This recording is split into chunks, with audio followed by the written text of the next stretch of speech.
It does make a lovely sound. It's a noise. Sasha is a little sassy firecracker, and she always has been. Her little energy just shines so bright, and she's such a good soul. Sasha was born on the 9th of March 2017, and I will remember that day for the rest of my life. It's burnt into my memory. The moment she was put on my chest was the most amazing moment of my whole life. It wasn't too long before we realized that perhaps Sasha was a little different. The gap between her and her peers kept widening. She was diagnosed with global developmental delay at age 3, then came ADHD, behavioral issues, autism, and then straight to ASD level 3. Between 4 years old and 4.5, Sasha lost every single skill she's ever had. She was having hundreds of seizures a day. A type of seizure called an absence seizure, which is really quite insidious. They're hard to detect. You kind of just zoning out. She was finally sent for a genetic test which identified the mutation that she has. We were called in, we were told about the diagnosis eventually, and told that there was no treatment and no cure. That wasn't going to be an option for David and I. We knew Sasha before she lost everything, and we wanted to give her her future back, the future that she deserved so much.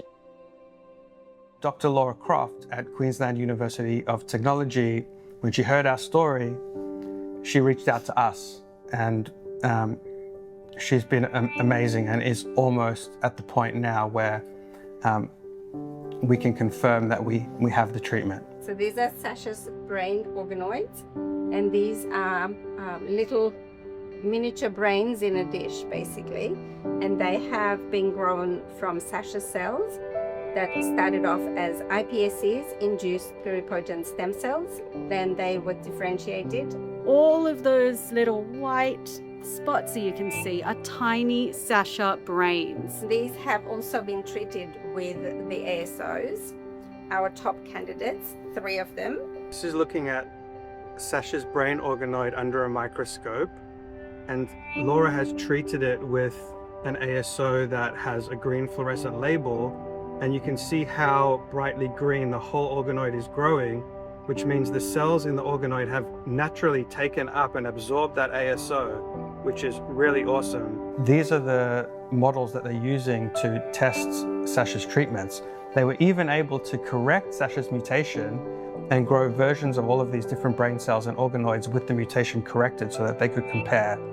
So that's all of the work that everyone's support has helped to fund to get us to where we are now.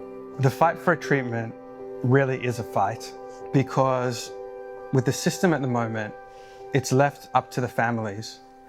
We have had amazing support from the community through lots of small donations, without which we would not have got to where we are today.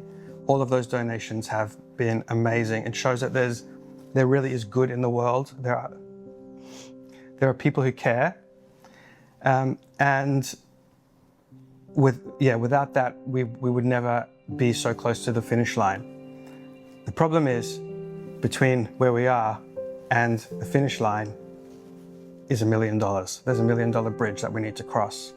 And that amount of money is just needed so that we can do the final mandatory safety testing before Sasha can be treated. Sasha's cells, the testing, it all looks very promising and exciting. And we just can't wait to get over that $1 million bridge so that we can breathe again and give our little girl the future she deserves.